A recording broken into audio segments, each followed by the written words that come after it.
Hello everyone. Good morning to all. Welcome you all in this session. Hello everyone. Okay. I hope everything is fine.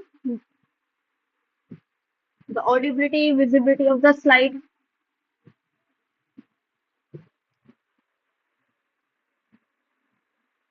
Yes, good morning. Good morning to all.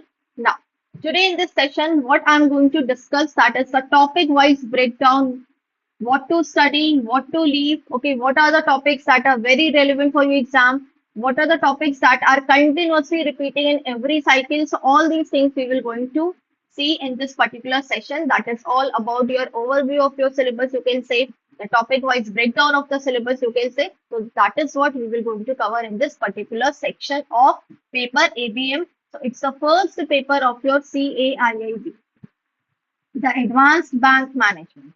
Now, so I'm Saloni Gupta, your educator in English medium for paper ABM, ABFM.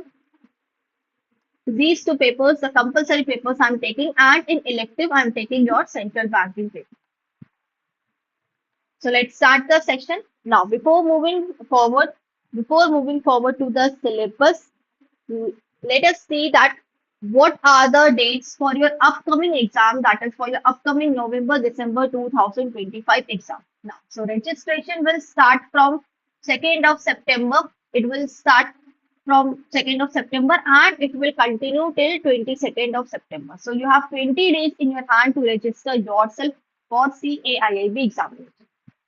Then after that, the date when your exam will begin, that is the 30th of November. So this is the date you have to face your first paper,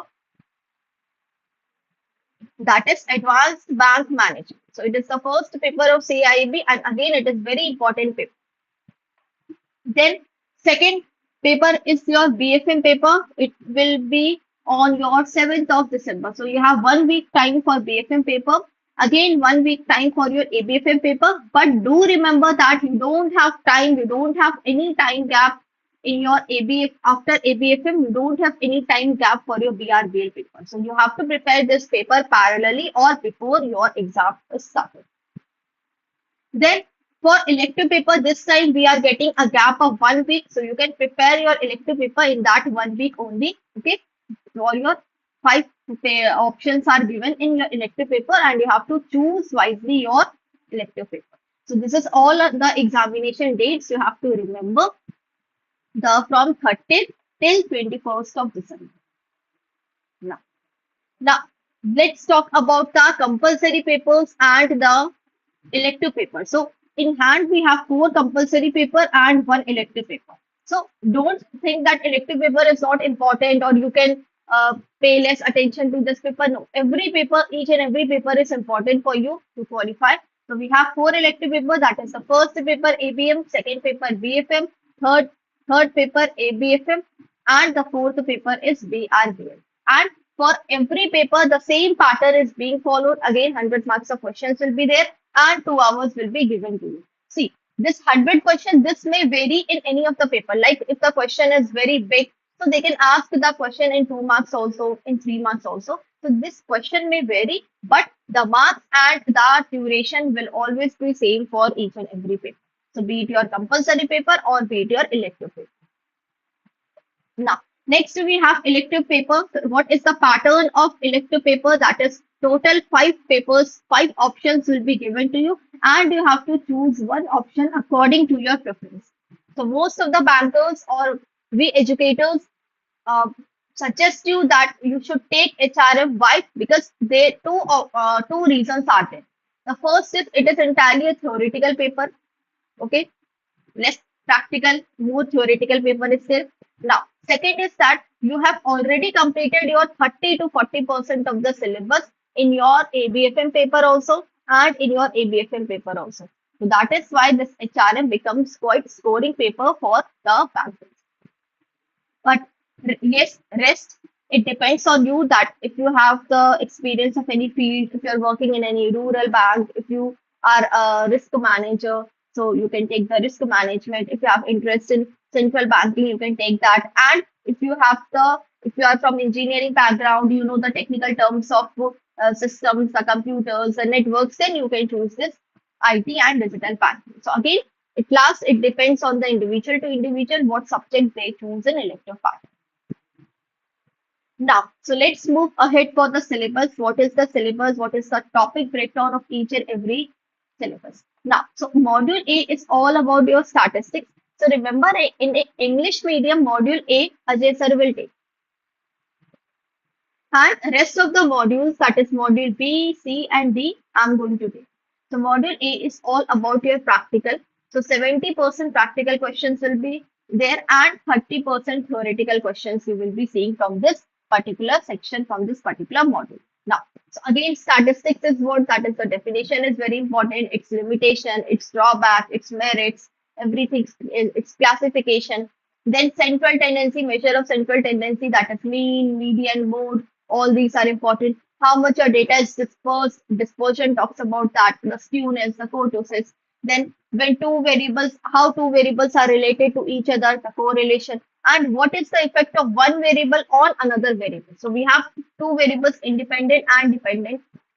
So what is the effect of independent variable on dependent variable? That talks about the regression. Then probability is very, very important. Then linear programming is important, correlation, central tendency. So these units are very, very important for your exam. Now, module B, let's talk about module B, HRM, that is human resource management. So again, this module is entirely a theoretical module. And those modules which are theoretical, there are high chances that the case study questions will come from such modules. Because see, if you are having the numericals module, so the IIBF will ask the question from numerical also, from theory also. But those units which are entirely theory, there are chances that they will frame questions in the form of statement based, in the form of case study. So again, fundamentals of HRM, very important. Then development of HRM, what is the result of human on organization, impact of human on organization, very important. Now, the feedback and reward system, performance management, this is very, very important. HRM and IT, very, very important. So these are few units that are very important. And this time also the unit 11, most questions were from unit number 11. Okay, then the performance management. So and human implications. So these three units, this time also the questions were of high weightage of these three units. Although you have to focus on every unit, maybe this time IIBF will ask from unit number 15 more questions, unit number 13 more questions. So you have to give equal weightage to each and every unit, each and every module. Now, next we have module C, that is all about your credit management. Credit management is again very important module. Why this module is very important? See, this module is directly related to your bank.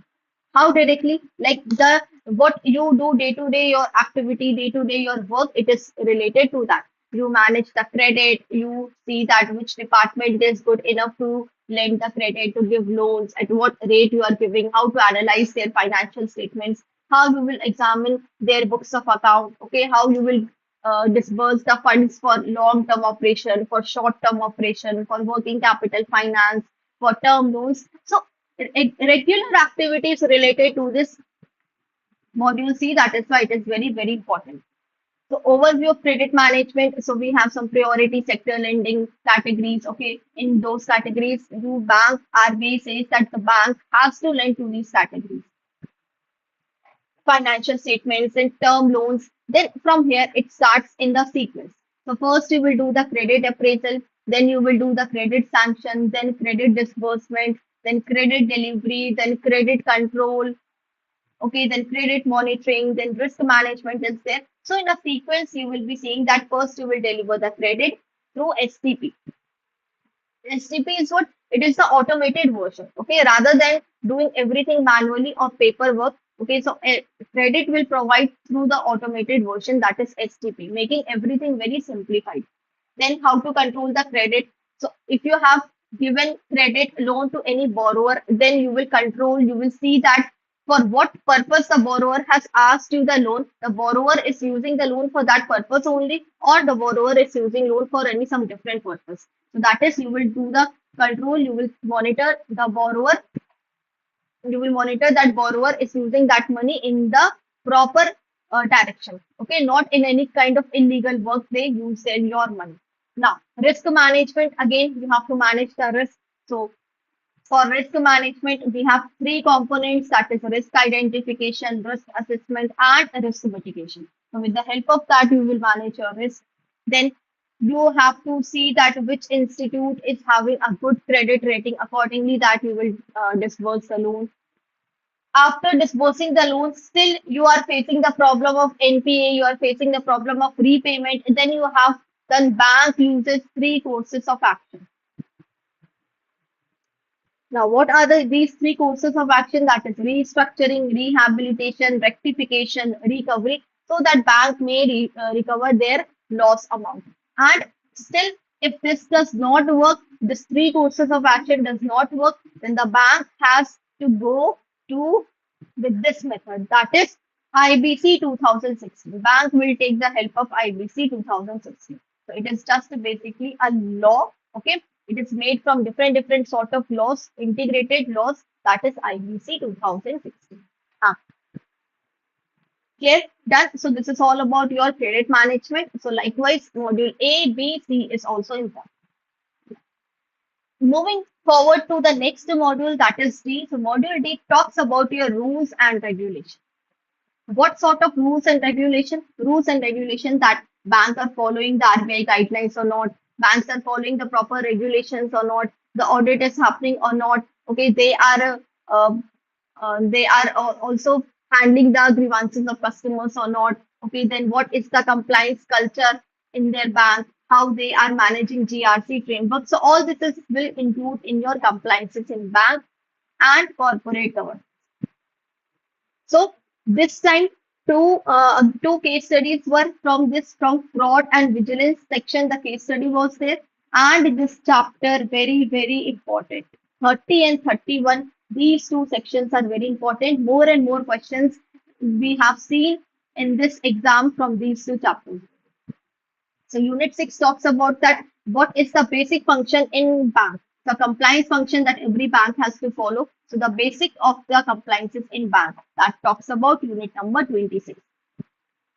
Then 27 is all about your audit. Okay, how to do the audit. Then what is the governance structure in your bank? What is the framework? How to solve any kind of compliance related issues in bank? Who will solve that issue? For that, we have one legal officer. We have to maintain one legal officer, that is called Chief Compliance Officer, the one who checks the compliances in the bank. Now, this officer will check all the function of the compliance, all the issues that are arising, what this person should have the good knowledge, good skills, so that this officer can handle all the compliances related issues in the bank. Then compliance function, what is the role of officer in NBFCs, non-banking financial corporations? So these are known as what? Shadow bank. They perform all the activities of bank, but these institutions do not get any kind of license like bank. And last unit is all about the fraud and vigilance. So yes, every day you are seeing that the frauds are happening, scams are happening. So how to prevent this, how to use vigilance techniques, okay, the fraud to combat all the frauds in the bank. So these are your overview of all the modules of the syllabus of paper ABM. Now, for the completion of this whole syllabus, you can join our CAIIB Super Elite all-in-one plan. What is the benefit of the Super Elite? See, examination times we bring new courses. Okay, we launch our capsule batch, then we launch our cracker batch, then we launch our crash course batch. So all the benefits of different batches you will going to see in this all-in-one plan. Once you have purchased this single plan, you will be seeing all the benefit. You will be provided the live classes, the mock tests, the sectional tests, the notes, then the case study, numerical based tests, then special doubt clearance session will be there every Sunday at 12 p.m. We are having doubt clearance session. So you can clear your doubts face to face with the faculty members. So these are all the benefits you will be provided in all in one plan. So do enroll in this plan, subscribe now. Okay, right now we are having off, so you can join, you can subscribe, you can enroll it in our this particular plan. So yes, thank you for watching the session. I hope everything is clear to you till now what we have done. And if you meanwhile, if you are having any doubt, you can ask me in the comment section box.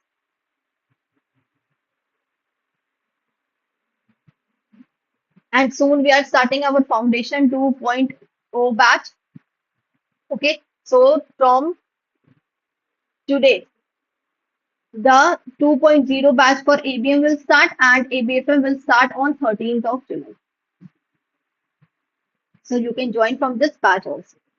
So thank you for watching the session. Okay, let's meet you in any other different session. Until then, take care everyone. Goodbye. Keep studying, keep watching.